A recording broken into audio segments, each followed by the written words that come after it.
Hello, I'm Brandi Zapchenk, and welcome to the Building My Daydream podcast, where we explore how everyday people take practical, meaningful action toward building lives that align with who they are, through real stories, real tools, and real-world examples.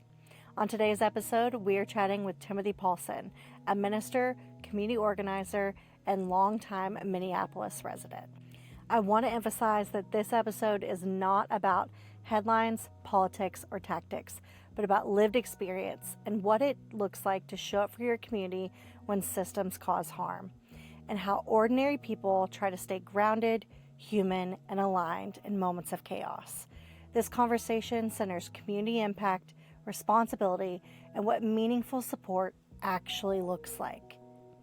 If you're listening from a distance and feeling helpless, my hope is that this conversation leaves you feeling more steady, more informed, and clear about how to show up for your community in times of upheaval. Let's begin.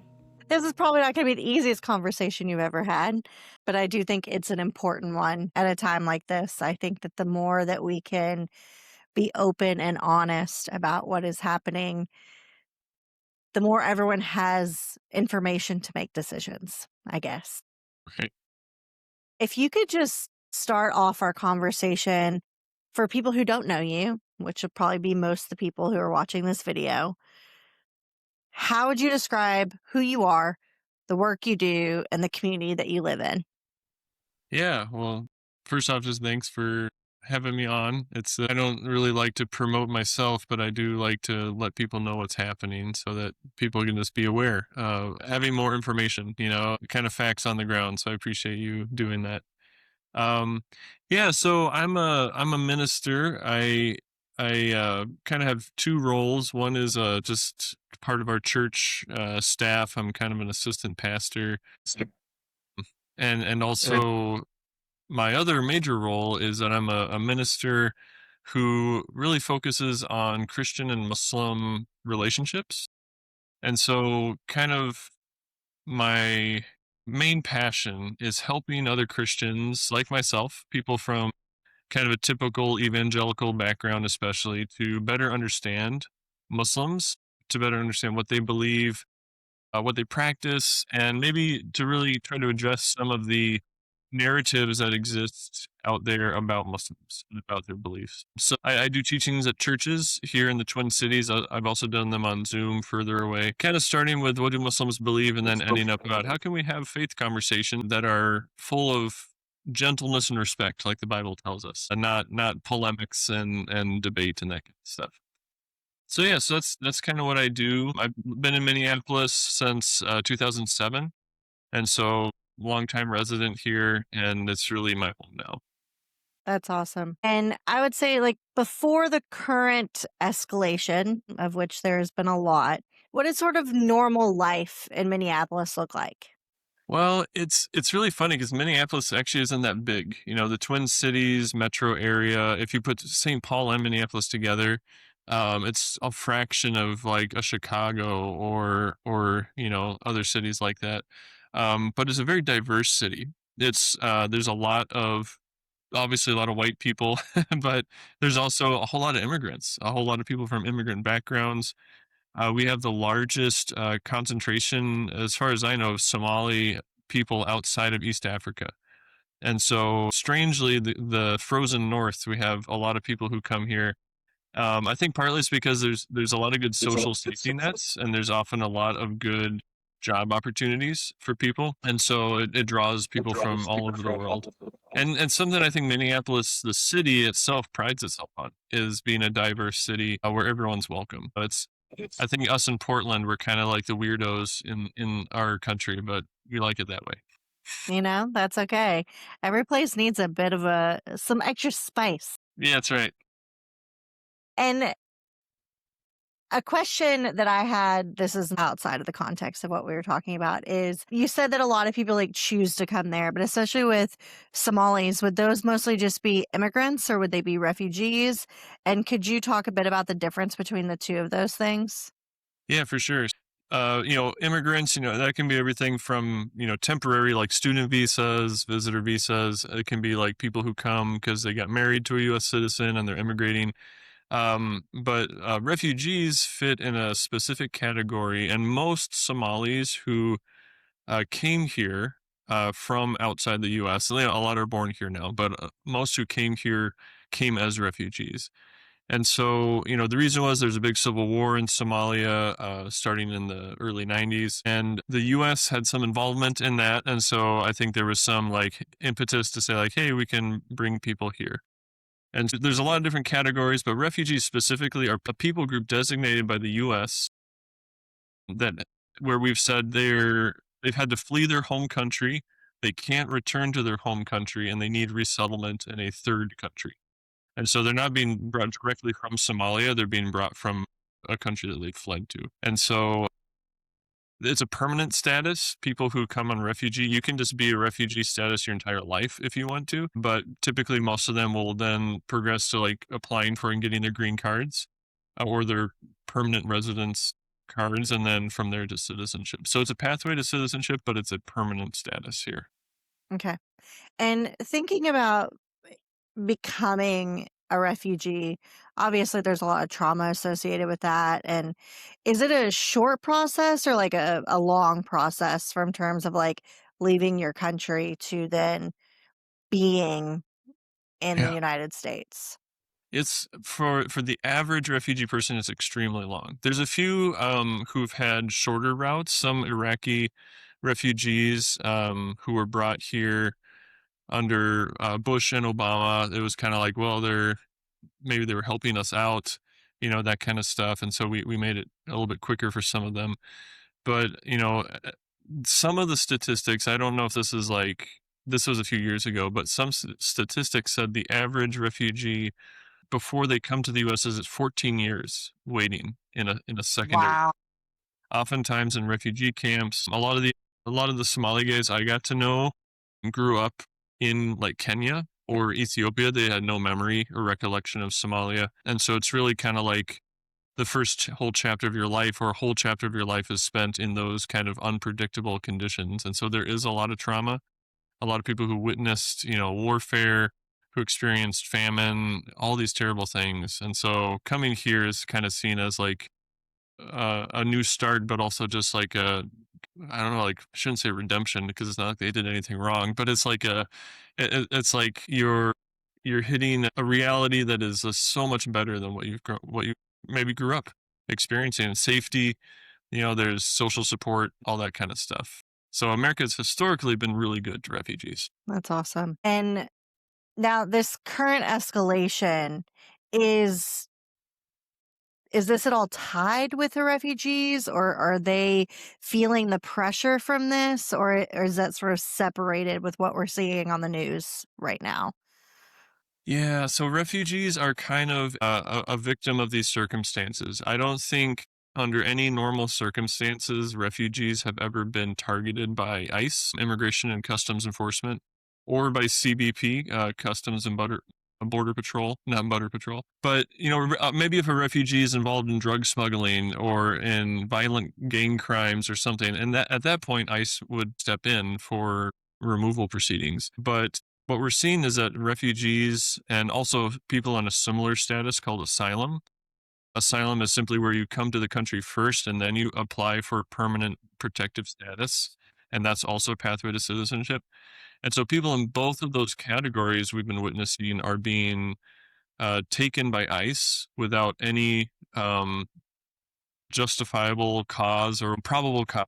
It's not like you're being accused of anything. You're not being told, here's your charges. They're just being taken and put in ICE detention. And the ones that we've seen this happen to are now being transferred to other states. So it's much harder to track them down. Wow. Yeah. That has to be such a scary feeling. You talked about how you're fleeing a traumatic situation and then you're being placed in refugee camps or something like that. And then you get this breath of fresh air and sense of safety, and how an escalation like this, it has to be so re-traumatizing to Yeah. have to walk through that. 100%. Yeah. There's one. So I've got some Afghan friends and they've been sharing with me what people are going through in the communities. One guy was taken from his home. He was in his parking lot outside his apartment. And ICE wasn't even looking for him. They were looking for someone else, and they thought he was Hispanic. And so they took him in, even though he informed them of his status, which was that he'd been granted asylum. And he was a U.S. ally. He had helped the U.S. in Afghanistan. And so they took him in, and he was in holding for 21 hours with 45 other people in a room. He didn't have adequate water or food. He was basically, he was kicked by an ICE officer when he tried to take his shoes off because he was so hot. And at the end of it, they were like, "Oh, oops, we don't know why you were arrested. You can go." But in the meantime, he's sitting here for 21 hours saying, "Am I going to be sent back to be killed by the Taliban? Because if he shows up in Afghanistan, it's a death sentence." And Yeah. so that's just And one he did example. work with the US military. Yeah. Yeah, that's why the Taliban would kill him if they saw him. So this is happening, to people of all background or all statuses. It doesn't seem to matter to ICE whether someone is illegal or undocumented or not, if they look like a foreigner. And this is actually a suit that's been brought by the ACLU just a day or so ago that said there's clear pattern of profiling, of saying this person looks like a foreigner, we're going to arrest them and see if we can have some way to deport them. But they've swept up to U.S. citizens, permanent residents. There doesn't seem to be a rhyme or reason to it. Okay, and I'm sure we'll come back to this throughout our conversation, but he told them he was granted asylum. Are people carrying paperwork with them? Is there, or maybe go back, your friend who was in detention, has since been released, right? Mm-hmm. Yeah. Is there any sort of recourse for him to go back and say, this is what happened to me? Like, does anything happen to ICE as an entity for picking up people that shouldn't have been picked up? Not as of now. I'm kind of guessing there's going to be a lot of lawsuits later, which again, I'm not even thinking in terms of fiscal responsibility, but maybe for people who do, it's like, well, this government policy is going to cost the government millions and millions of dollars, probably in lawsuits alone, of people who've been wrongfully imprisoned and held. So, there's, like I said, I witnessed a U.S. citizen being arrested. He was he had a Hispanic sounding last name, but he's a U.S. citizen, and they arrested him anyways. They've since released him, but he's one of the ones who's filed one of these lawsuits. So there doesn't seem to be recourse. I believe this is my kind of armchair hypothesis, is that because this guy was a US ally, that's why he was released. But if he had been Okay. a refugee, I think he would still be in ICE custody. Okay.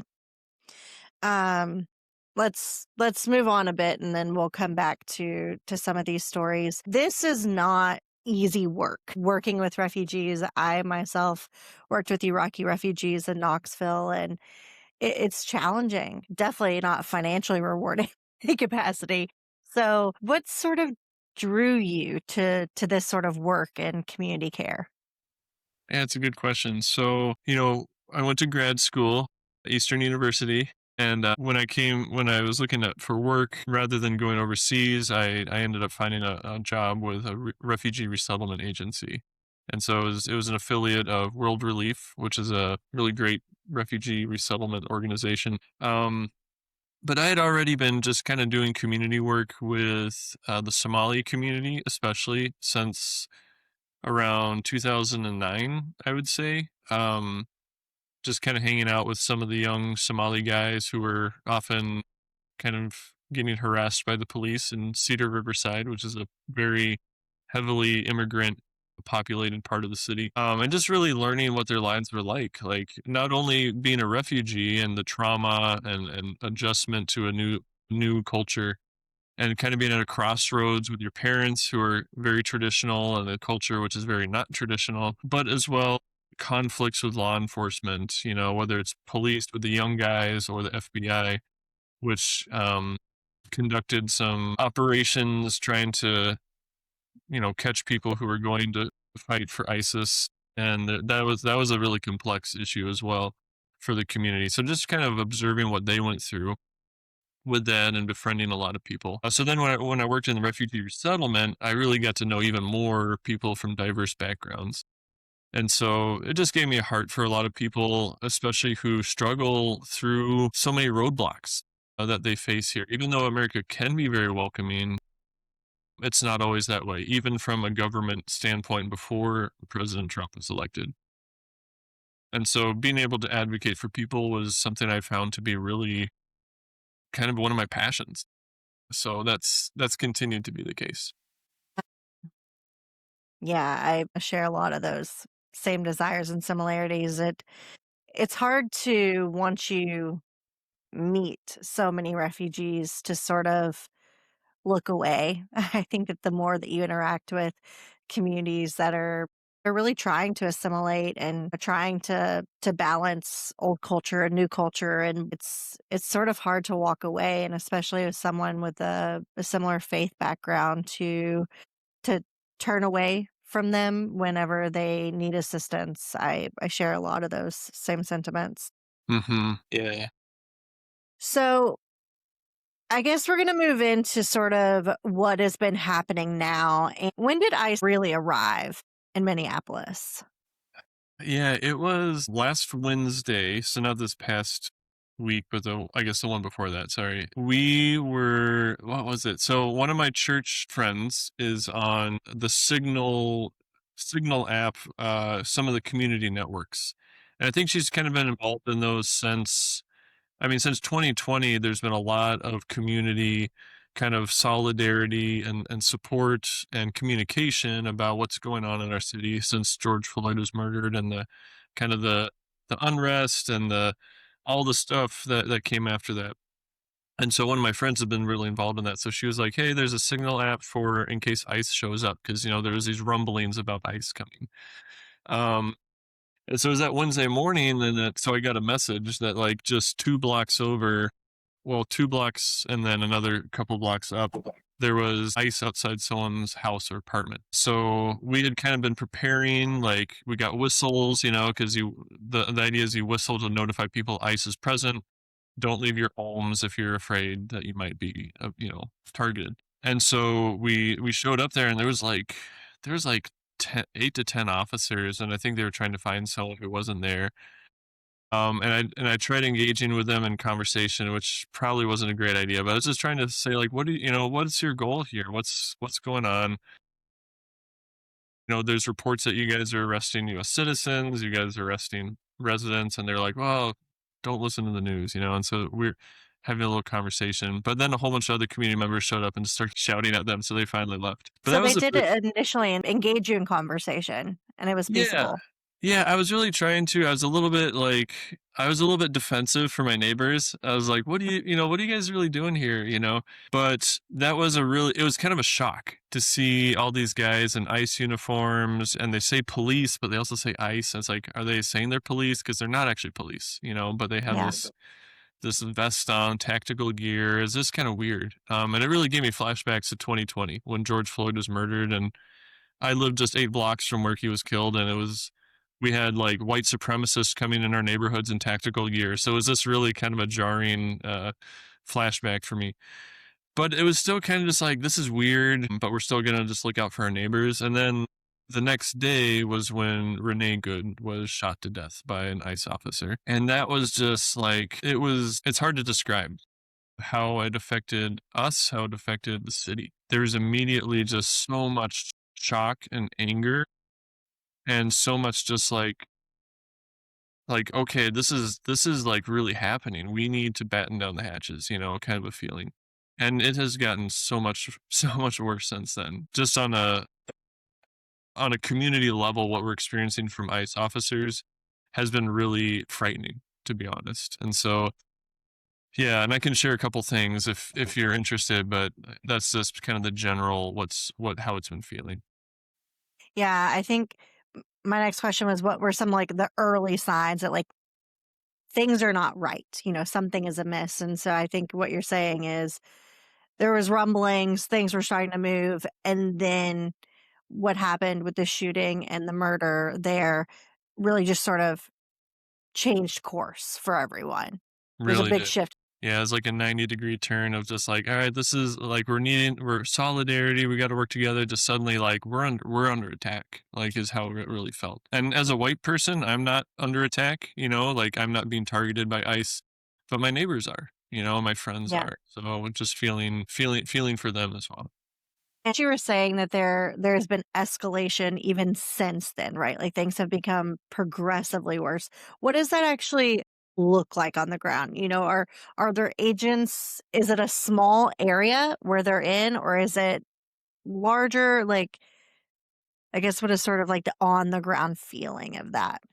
Yeah, it's kind of weird because it kind of goes in waves, depending on what part of the city you're in. So the day that Renee Good was killed, um, ICE was just really heavily hitting South Minneapolis. Minneapolis is kind of divided by the Mississippi River. You have Northeast, which is across the river. You have North, which is kind of divided off by interstates. So it's kind of more of like the hood, so to speak. And that's where I live. Okay. And then you have South Minneapolis, which is kind of where like the majority of people live, and that's kind of Minneapolis culture. But there's a ton of Spanish speaking people in South Minneapolis, especially, and so ICE was really hitting it hard that Thursday, and there's a lot of clashes with protesters, a lot of people really ticked off about what had happened earlier in the day. But that day, actually, just 2 or 3 hours after Renee Good was killed, that's when I witnessed ICE arresting the U.S. citizen. And one of the shocking things was there's a police officer there, Robbinsdale Police, it's the city, and he just stood by as they were taking this guy away without any charges, without any evidence. And I tried to engage him, and I was like, "You're supposed to Yeah. protect people's rights. Like that's your oath, is to protect the rights of citizens and of residents, not protect the rights of federal officers to abuse their rights." And he basically just told me to get out of there and stuff like that. So that for me was a new reality, a new level of reality of like, this is not just what's happening. This is not according to the law what's happening. And have you seen any other interactions between local police and ICE? And does it feel like a coordination, or does it feel like, I guess, sort of what does that relationship feel like between the two parties? Yeah, well, as you might imagine, the relationship between police and the residents of Minneapolis is pretty fraught. Uh huh. It's complex. It's not just simply like we hate the police, but there's a lot of distrust. However, there's a new police chief as of a couple years ago, and he's been more involved with kind of building bridges with the community. But when ICE was threatening to come in, the mayor and the police chief both said, we're going to protect the rights of citizens. If we see any citizen or any resident being abused by ICE, we're going to step in. The reality, though, is that local police are prohibited from obstructing um, a federal, what do we call it, mission, And or okay, like something going on by the federal authorities. operation, I guess. Operation, yeah, yeah. Mhm. And so even though they're kind of saying this, the reality is they can't really do anything unless there's some really overt, like, we're just gonna all wail on someone. But I've witnessed a couple situations where ICE, for example, dragging people out of their cars, or there's a man beaten by ICE just a couple blocks from us and left bloody. People had to get him back to his home and give him first aid. There's been issues where Someone who was protesting, or someone who was. I think they just stopped him. I think he appeared to be a Latino or Hispanic person, and they stopped him and they beat him, and they left him because he's a citizen apparently, and they decided not to take him in. And I don't know, I don't think the police were present for that, but like some of it is just there's so much going on, it's hard for the police to respond. But there's a really big unrest the other night, just a mile from here. And when we got there, because we had reports that there was a pregnant woman and there was ICE outside and she was scared. And so we showed up, a couple of community members, to see if we could help her specifically. And when we got there, police were taping off the whole area. And it turns out that police had shot someone in the leg who was trying to get back in his house. And the police wouldn't tell us what was happening, because we were like, we're trying to find this woman. We're trying to make sure she's okay. And they were just like, well, we can't tell you what's happening, but you need to leave, right? And so we eventually like told police, there's this woman, we have her contact this other lady there on the phone. Can you at least talk to the pregnant woman and make sure she's okay? Because she was in the house where this guy got shot. It was a duplex. And the police talked to her, but they were just like, well, what can we do? And so they're kind of they're not necessarily aiding and abetting ICE, but they're also seeming to do the very least possible because maybe they're afraid of being accused of obstructing something that ICE is doing. So it's the police really have been not helpful, to be honest, in my opinion.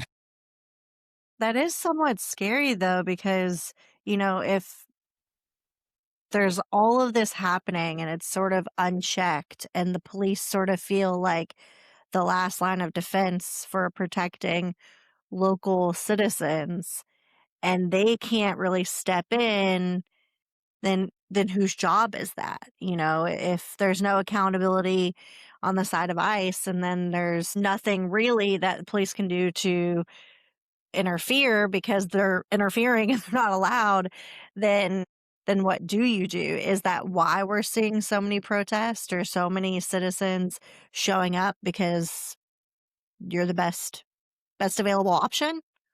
Yeah, it's almost like we're our own best ally, our community together. And again, I think this dates back to George Floyd's murder. Is that the police really became people that already a lot of people of color, especially, distrusted, but that the white community here began to say, "Wait a second, the police are not.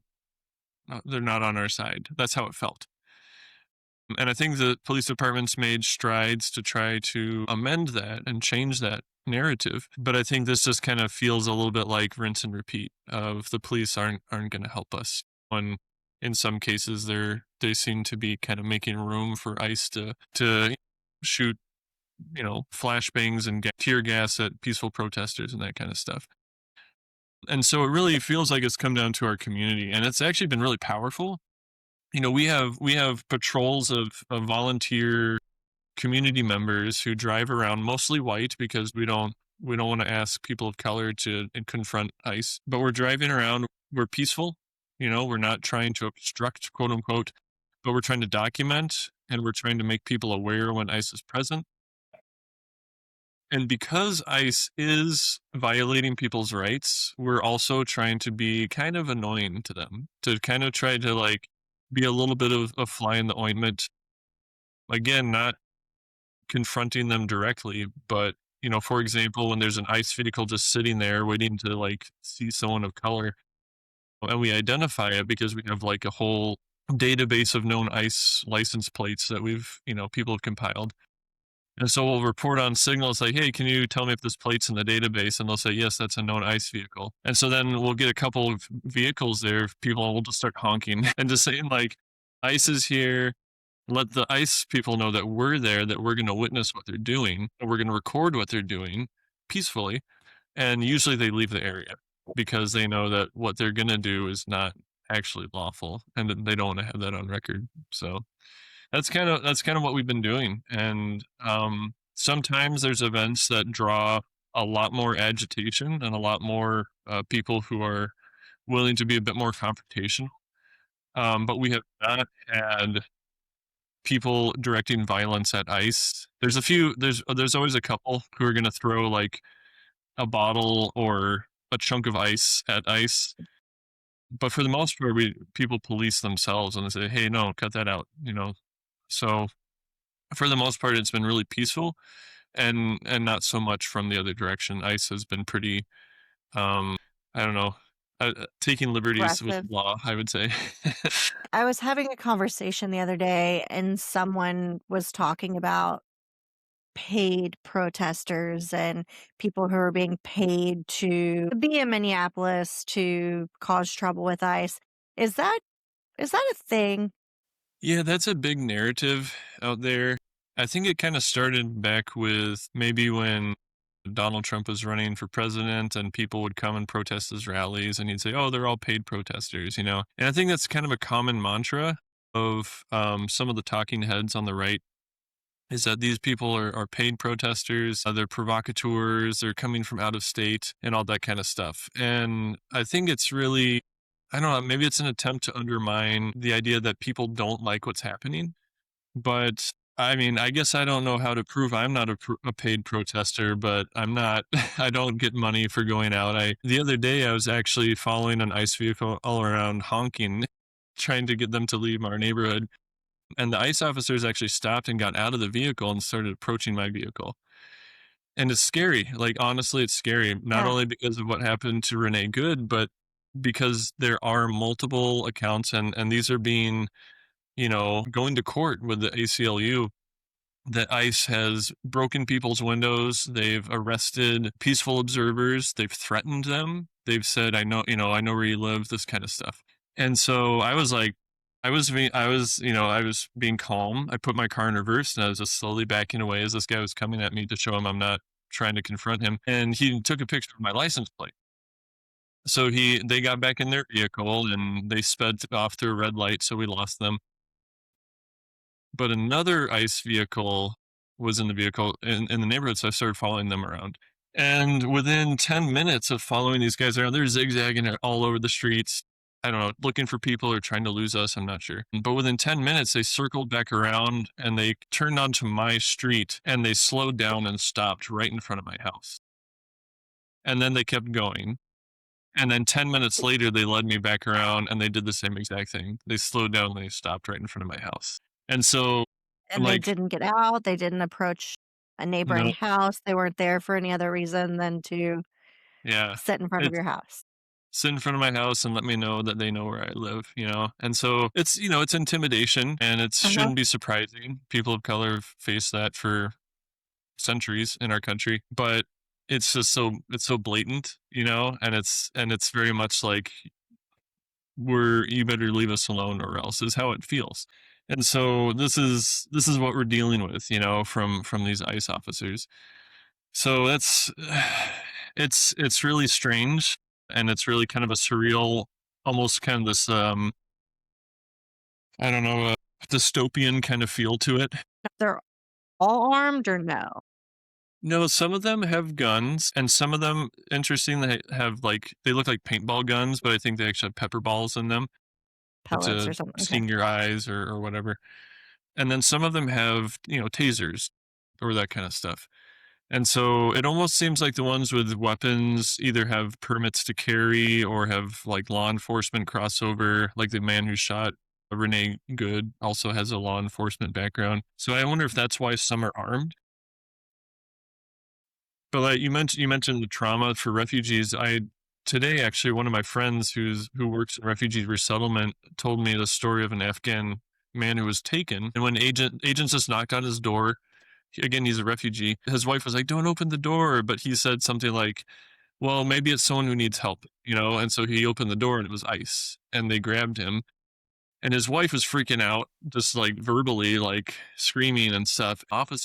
One of the officers pointed his gun at her chest. So these are people who have been threatened with death by the Taliban who come here to find safety, and now they're being treated by our state similarly as the Taliban In the treated them. same manner.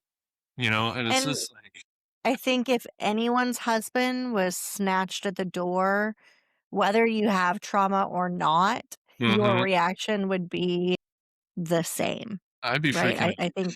I think that's a normal reaction on her part. Mhm. Layer that with the trauma she's already been faced with, and it's to be expected. I talked to her on the phone today through a translator, and she's just like, "We don't know where he is. We don't know what's going to happen. We don't know how we're going to pay our rent. And so, thankfully, there are a lot of social support organizations in Minneapolis and St. Paul who are interested in helping people with groceries, with rent, with utilities. So, I think she's going to be okay, but we just don't know what's going to happen to her husband, and that's really, really also terrifying. And is there a time frame?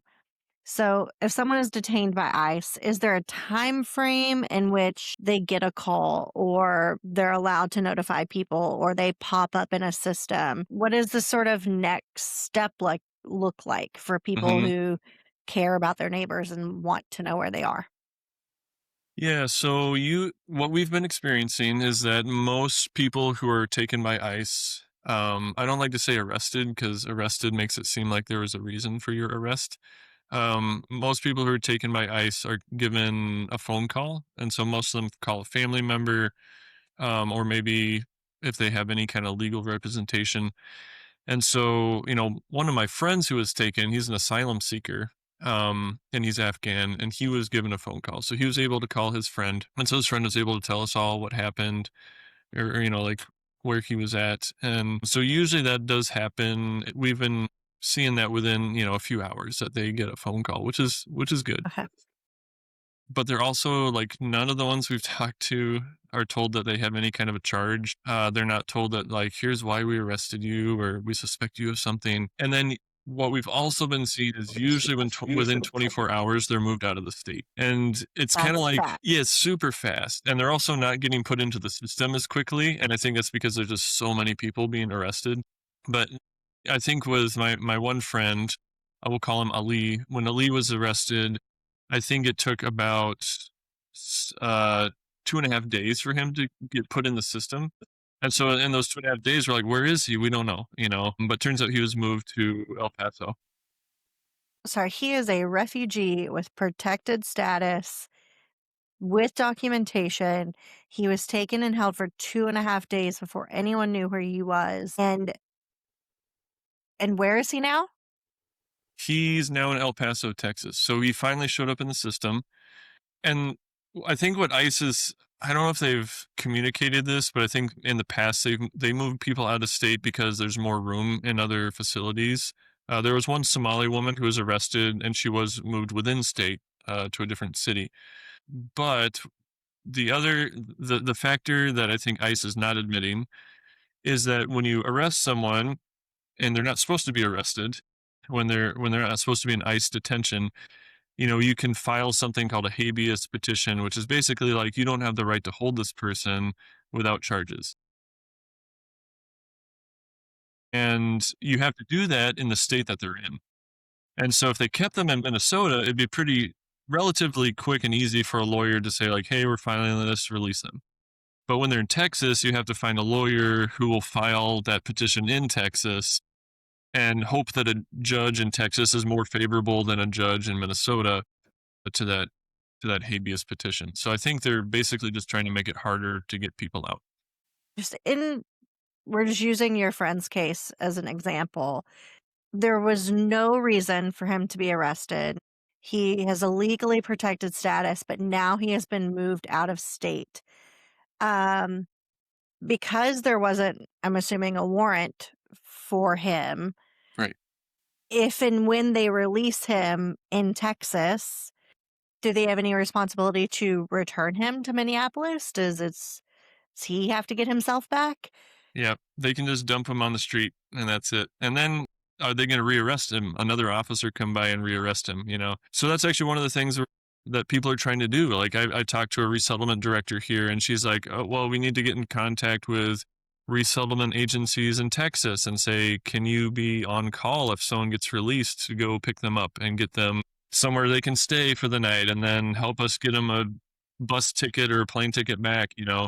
And so, Yeah, because I'm assuming that they're not like, they don't have their wallets on them, or, I mean, not everyone saves money and puts money away in chance they're arrested by ICE, and it's creates so much chaos.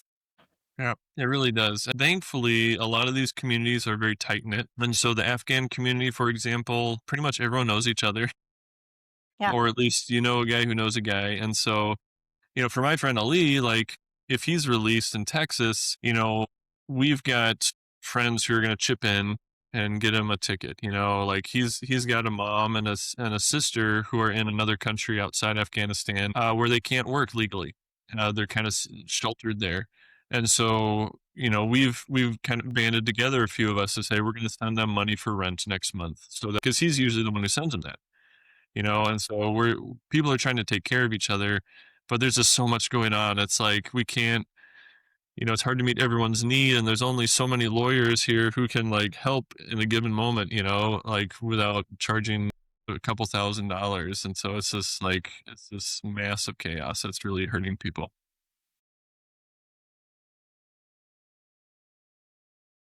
the chaos does feel intentional. But what does this look like? You know, there's all of this upheaval. People are scared.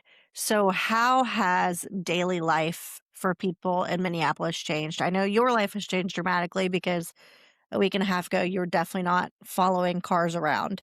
But for the communities like being directly affected, do they feel comfortable sending their kids to school? Or, you know, what has this sort of shift been? Yeah, there's a lot of fear. I've talked to multiple friends who are from an immigrant background, and they're like, "Dude, I got my green card. I'm a citizen," and we just don't know if they're safe. You know, they don't know if they're safe, and so people are afraid to leave home. I've just been telling friends who are immigrants, like, if you can avoid leaving the house, that's probably the best thing right now. If you have to leave the house, make sure you bring your documentation or at least photocopies of it. You know, because my friend Ali who was taken, he had his work authorization card, which shows his status. It shows he can legally work, has his photo on it, date of birth, all that stuff, and they didn't care. But he had a friend in the car who had his green card with him, and they left him alone. So again, it seems kind of random, but I've been telling people, try not to go out, but people are scared, and so people are banding together to deliver groceries. Thankfully, Minneapolis schools has made video or like Online learning. online learning available as people want, so that's really great. But not every school district's been able to do that. And what do you wish people who are outside of Minneapolis knew about what is happening right now in your community? There's a lot. It's hard to say because everyone's kind of experiencing something different. Depending on what news you watch or depending who you might be hearing some things that are true and some things that aren't true. And I have friends on Facebook, or at least acquaintances on Facebook, who are like, "Oh, you're making all this up," because they're being told something different. And so, this is actually something I say in my teachings, is I say that like storytelling is actually one of the most powerful forms of communication. Whole Absolutely. cultures around the world transmit their most important information through storytelling. The American form of storytelling often takes the form of media, of the news and of social media. And so what stories are you listening to? Are you listening to stories that are based in facts, or stories that are taking the facts and pushing them a certain way to create more sensationalism, to create more kind of a, outrage at the other side, or that kind of thing? And I think listening to stories of people here on the ground, whether they're immigrants or refugees, whether they're people like me, is really important. I'm not the only one. There's a lot more, if you go on, I don't know about Twitter anymore, but like Blue Sky, if you go on Instagram, that kind of stuff, and really try to find out what are people experiencing. It's going to tell you a different story than a lot of what the media is telling. So just telling people, like, be aware of what stories you're listening to. And the second thing I'd say is contacting, your legislators and saying, like, you might live in a red district and you might say, look, I'm a Christian, I'm a conservative, but I think it's really important that our immigrant neighbors are treated justly. So, please make sure that happens. So communicating to legislators, I think, is really important too. Yeah, and we will get down to a few specific ways that people could sort of engage or help from inside Minneapolis and outside. I think as a community organizer, and I think whether you would call yourself that or not, you are one. But I think everything probably feels pretty urgent and overwhelming right now. So how do you decide what comes first? Like when you get a signal message, how do you decide this one is worth looking at and this one isn't? Or Mhm. this is our highest need or best need? Yeah, it's a good question. I think because of just how um, widespread this kind of chaos is over Minneapolis, St. Paul, going up to St. Cloud, which is like an hour away into the north, and down to the south, like it's hitting people everywhere. And so it can be extremely overwhelming. So part of it is tuning out some. I don't think I've visited a major news site for the last week and a half. Most of my news has come through people on the ground here in our communities through Signal, or community papers and that kind of stuff. Like reporters who are actually interested in reporting on what's happening in their community. But I think as far as discerning like what I can do and what my limits are, I think it really kind of having a hyper local focus. And so we have a signal group that's just kind of our like 20 block or 10 or 15 block radius. And it's like, that's kind of who I can focus on right now. You know, when there's an event like today, there were some white nationalists who came downtown to protest against Muslims. And so I went down to that. I got sprayed in the face with pepper spray for the first time in my life, which was kind of a new experience. But uh, I was like, this is important. I'm going to go represent and just advocate for my Muslim neighbors. And pepper spray was being sprayed by the white nationalist group or by police or Yeah, by the white nationalists. So the things were getting a little like just people jawing at each other. And at one point, one of the protesters got shoved, and then people were kind of jostling each other. And then one of the like these Christian nationalists like just sprayed like out in the crowd with his pepper spray. It got me like right in both eyes. But it glad did, you're here to yeah, it didn't actually hurt as much as I thought. It stung real bad at first, but it went away pretty quick. But you know, that was okay. I was just standing there with a sign that said "We stand with our Somali neighbors." I wasn't getting into it with anyone. But I think that's important, you know, to make an exception to kind of our really local focus. But then outside of that, I do get phone calls from friends, from Afghan friends, from Somali friends, from friends in the resettlement community. And those are also really important to me. So I try to take time to do that because not all of them have someone who will advocate for them. absolutely. So it's just like, that's important to me too. Um, how are you sort of balancing all of this fear and grief and heavy feelings with the absolute need for you to show up and be grounded and effective, right? Mm. I think it's easy to feel explosive in explosive situations. So, how are you sort of managing that? Yeah, it's not easy. Some days are harder than others. Part of it, honestly, like this might sound like a broken record, but like the people around me have been really, really important and supportive.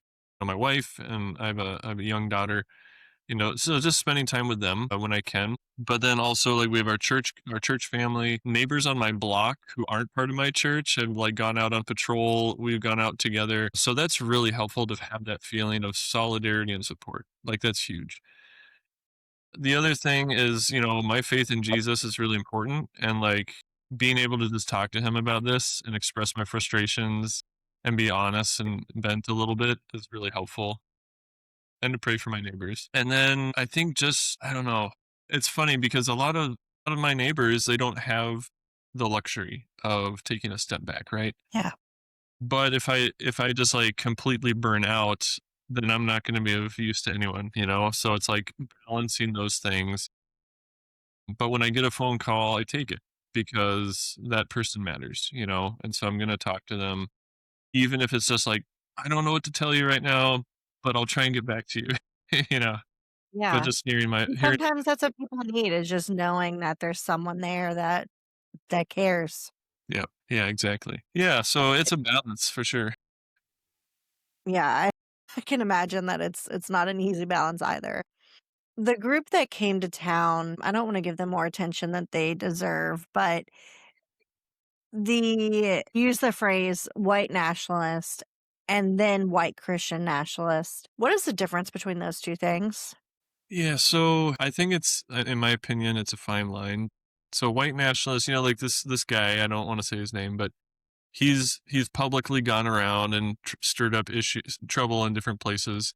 He was also convicted of assaulting police officers on January 6th, but he's said out loud, we need to make America a place for white people or where white people are basically in charge, you know. And so that, to me, that's white nationalism, is saying white people, white power, we need to retain control. All the other non-white people are out to get us. We need to either get rid of them or show them their place. That's kind of white nationalist. And I think it often goes hand in hand with a very warped version of Christianity. I don't even like to call it Christianity, but Christianity has its warts, right? You know, we have a long history of all sorts of not great stuff, as well as some really great stuff. But I think in this rendition of it, it's really taking the name of Jesus and kind of pasting it over white nationalism and saying, and actually there were like three of these white nationalists at the rally, and they had shirts that said Jesus is King on their shirt, which to me is really an affront to me as a person of Christ, because what they're advocating is diametrically opposed to the way of Christ, which was to embrace people of every different stripe and color, to embrace his enemies, even to love his enemies. Not that I think we actually have any like true enemies, but like he humanized everyone he encountered, even when the culture of his time, the religious culture of his time, tried to dehumanize them. And Uh-huh. so to say Christ is king while you're also saying white people should be in charge, like, it's blasphemy.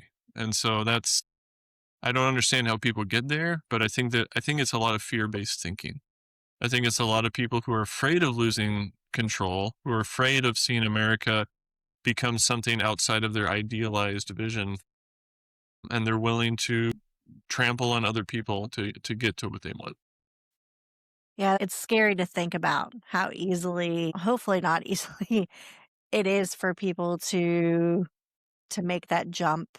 And I think religion throughout history has been used as a power play in lots of ways, and we see that with the nationalist movement and the white nationalist movement, and it's a thing that the church is really going to have to reckon with, and why that intersection is happening, and seemingly increasingly so.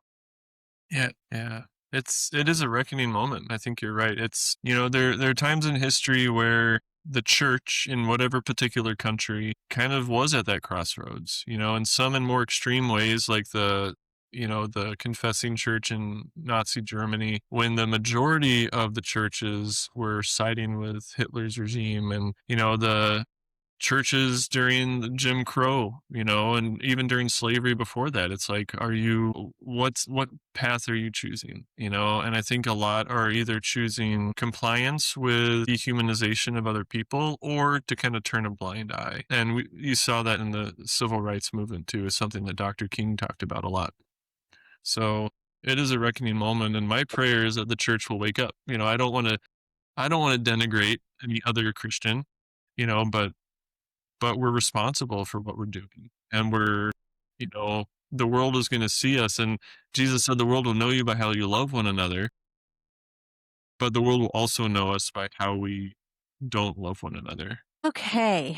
So for people who are watching all of this happen from a distance, there's a lot of feelings of helplessness and what can we do? So what can people who are not in your community do to help the situation there from your perspective?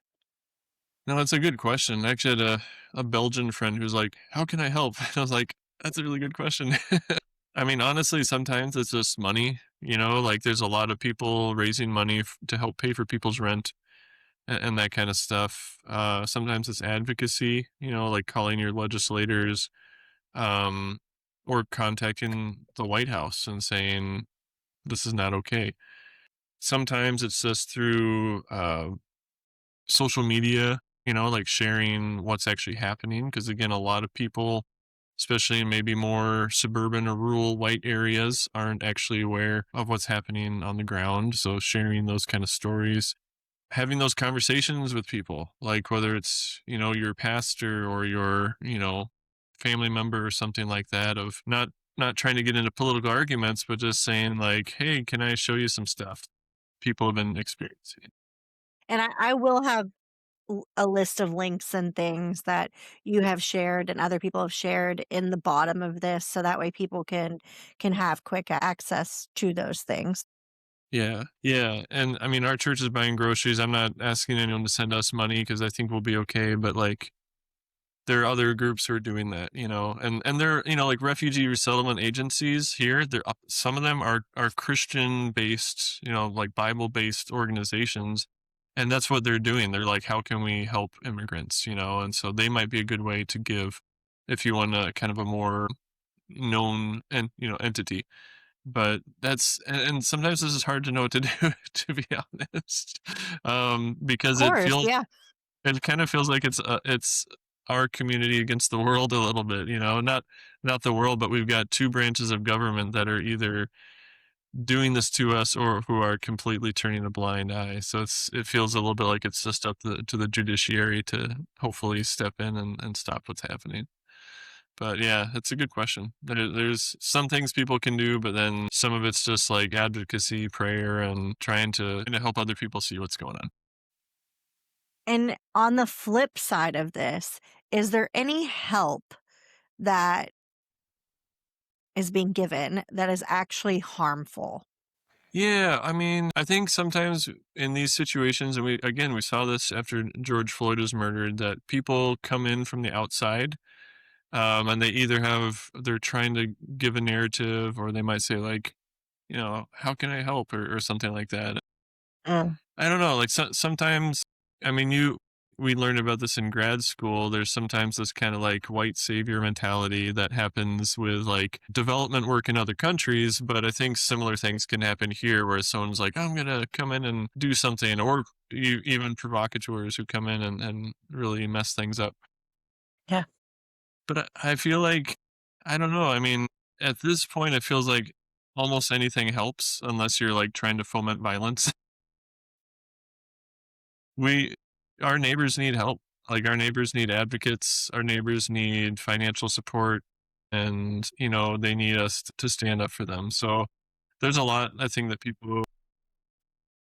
a lot of good that can be done, and maybe hopefully not too much harm unless you're, like, out there bashing on immigrants or something like that. and has this changed the way you think about your community at all, this experience? Mm, it's a good question. I think And is there it's built anything a that's giving you hope? it's built a lot more both confidence and joy in the community that we have. Like, not only are we trying to support one another and back each other up, but we're also like enjoying some of the just like some of the I don't know. There was like an ICE officer who like was running and he just completely like wiped out on the ice. And I think he was unharmed, but we were all just like people are making memes about it and stuff like that. So sometimes you're just sharing in just something that's funny or whatever. And I feel like there's a lot of solidarity, and so that does give me hope. And to be honest, I do also have some hope in how some of the church has responded. Like I've That's got great.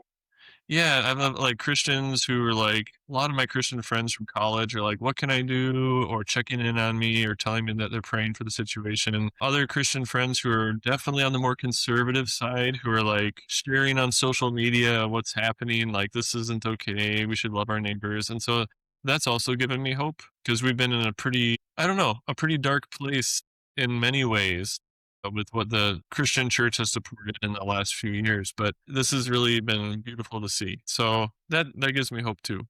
So even people who don't care about immigrants, don't care about refugees, just don't care. Should they be worried about what is happening in Minneapolis?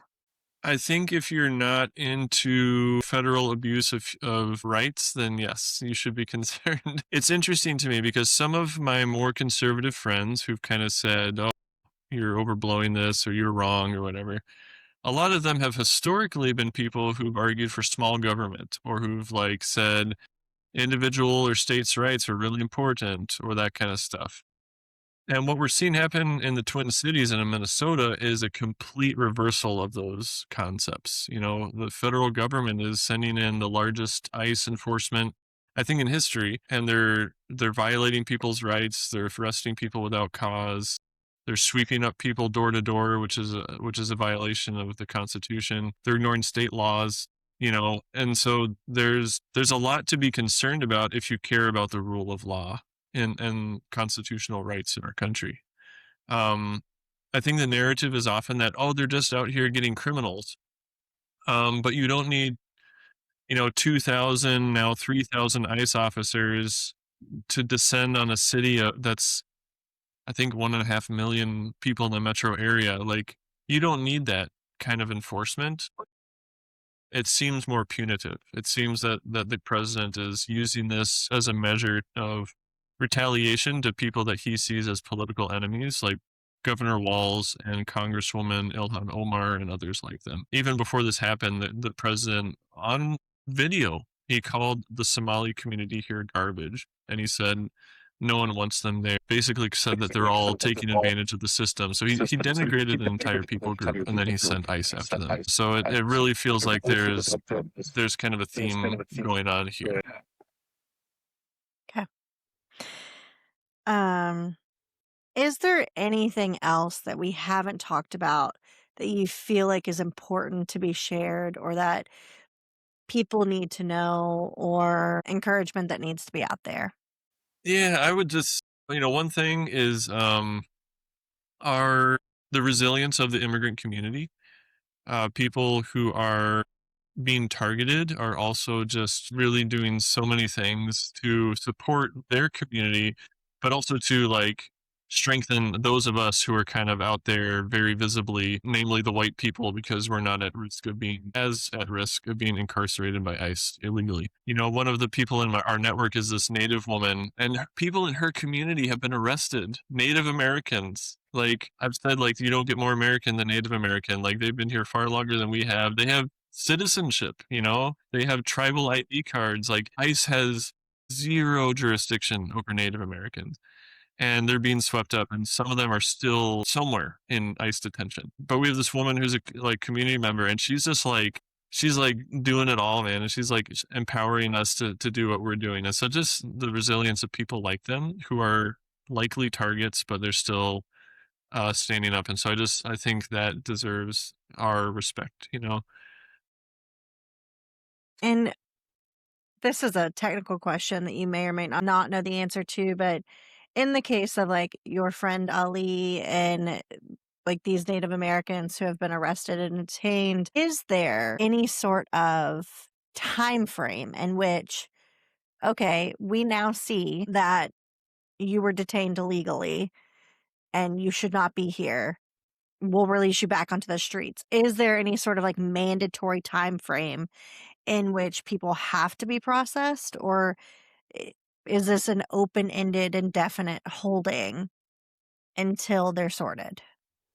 Yeah, I think it's honestly indefinite simply because that's the way that ICE is choosing to do it. There have been US citizens who were protesters or observers who were arrested very, very specifically because they were protesting, not because there's any suspicion of their status. And those people were held for like 8 or 9 hours, and I don't think they're allowed to hold them for longer than that. I just don't know if that applies to all people without charges, because like they can't file charges. ICE can't file charges against a US citizen for protesting, but they can arrest them and be like, oops, okay, now we can release you. And I don't know if that pertains to people who do have an immigrant status of some kind. So I'd have to look more into that. What I think there's kind of like connected dots here. So for example, the president has said he wants to basically re-adjudicate or re-vet every refugee who arrived here under President Biden.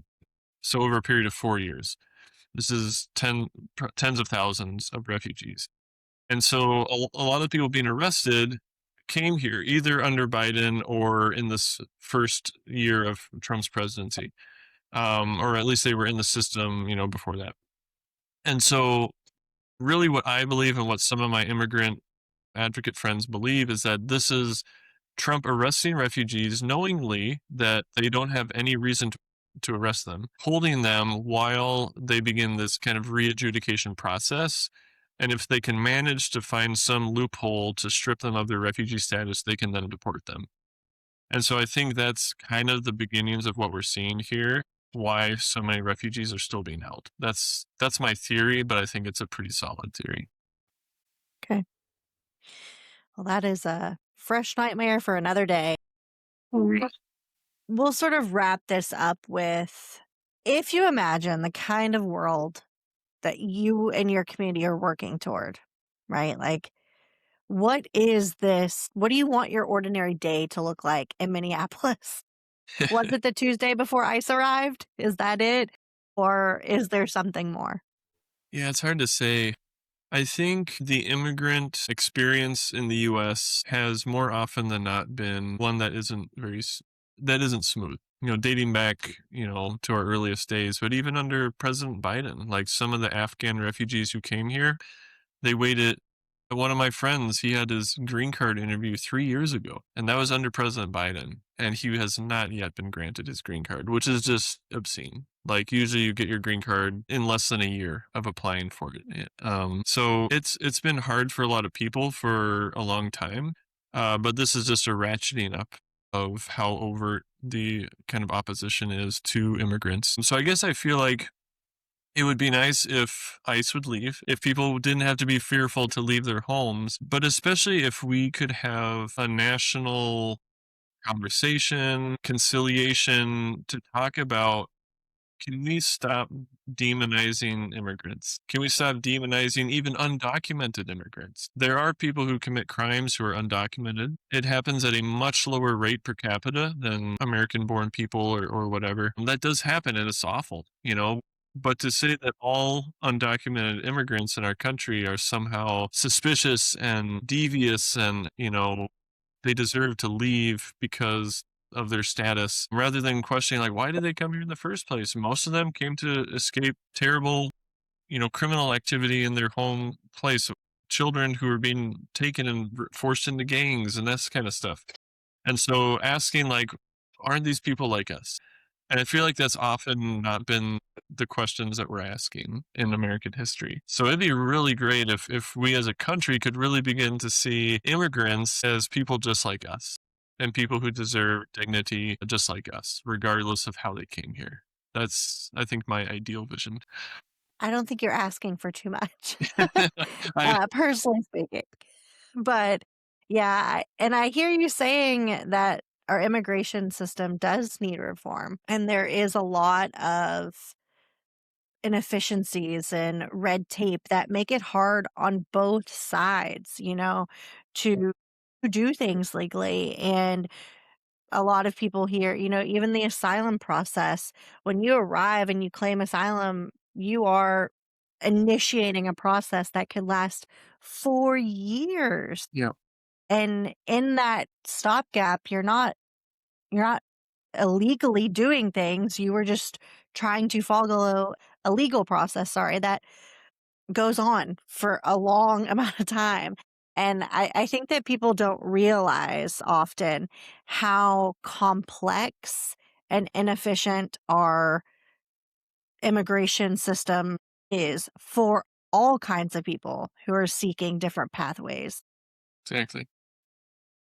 So yeah, I think the whole situation could be made better by tightening up that not tightening up that process, but working out some very real kinks in the system. Yeah. Yeah, 100%. And some leaders have tried to do that. I know that right before the election, there was a bipartisan effort to have some immigration reform, and it was torpedoed, because it was election season, and it's nice when you have something bad to talk about. So if something good happens, we don't want that, That's how it feels sometimes. Yeah, it But does. yeah, we do need some, some changes. But I think one thing that I've heard from a lot of conservatives is, well, people who are immigrants should just come here and do it the right way.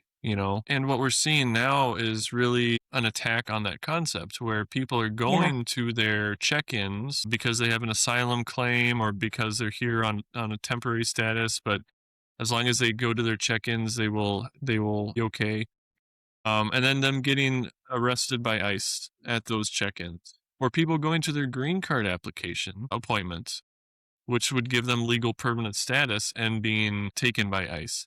And so people begin to say, like, well, if I do it the right way, I'm gonna get taken away. And so it's better just to, like, not go in, for these kind of things. And so it feels like, at least from our leadership, there isn't actually a concern about people doing it the right way. It's more of a concern of, we need to get people out of our country who seem to be different than we are.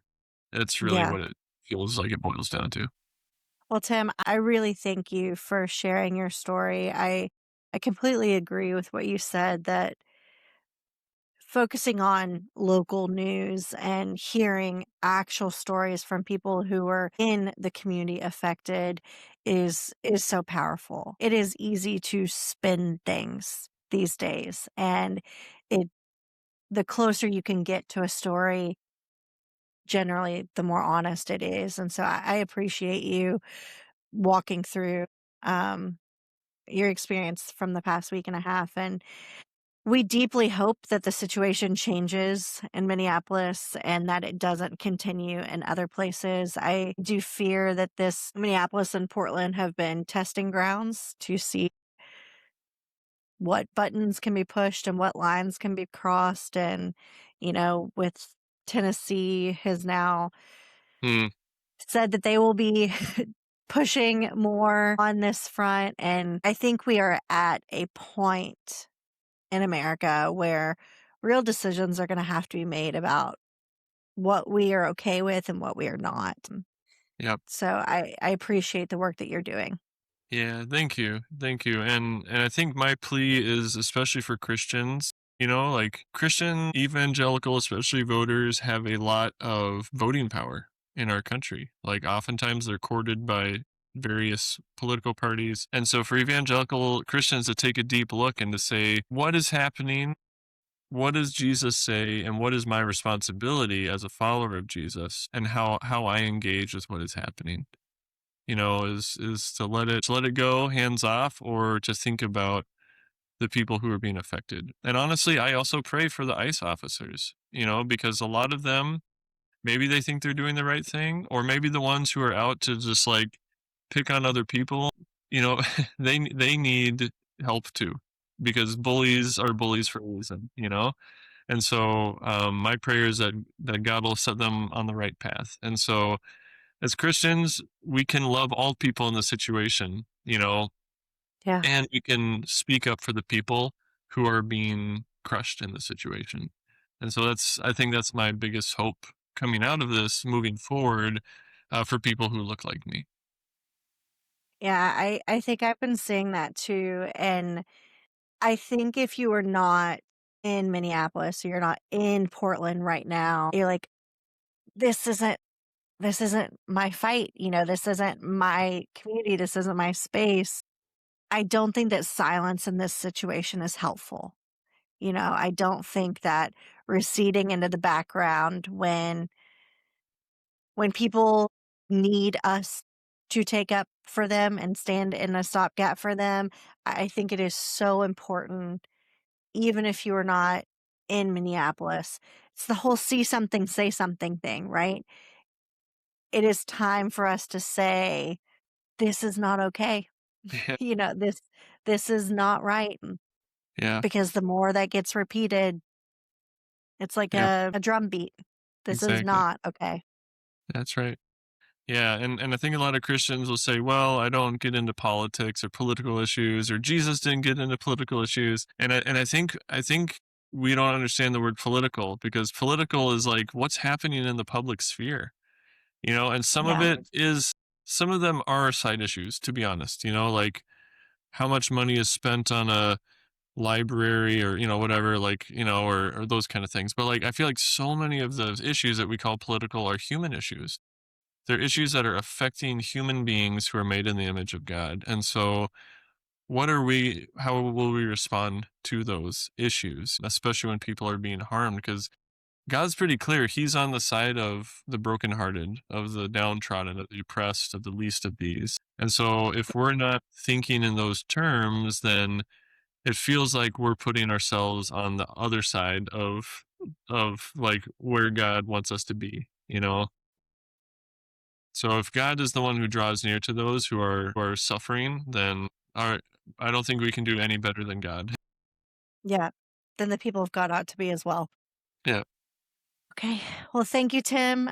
And like I said, I will include, if you could share with me any links that you personally have where people could support and engage from afar. And I will include anything else I personally have collected down in the bottom in the show notes for people to be able to to help in any way they can, whether that's in Minneapolis or outside of Minneapolis. Your voice matters. You do have the power to improve this situation, even incrementally. That's right. Yeah. Thank you for being here. And Yeah. we hope the next week in Minneapolis brings more peace. Yeah. Amen. We hope that too. Thank you so much, Brandi. Appreciate it.